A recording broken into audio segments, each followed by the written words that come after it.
Alright guys, a quick one. Here, I'll detail how to fix auto lock disabled in iPhone, or if the auto lock is grayed out just like this and you are unable to change it, then here's a quick tip for you.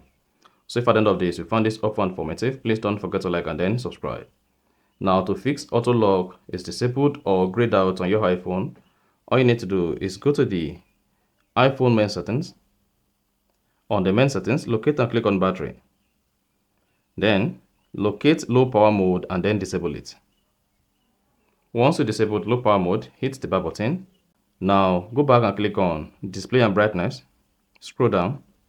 Then you should say auto lock enabled. You can now click on it and then adjust your auto lock on your iPhone. So that's exactly how to fix auto lock disabled or auto lock is grayed out on an iPhone. So if you found this helpful and informative, please don't forget to like and then subscribe.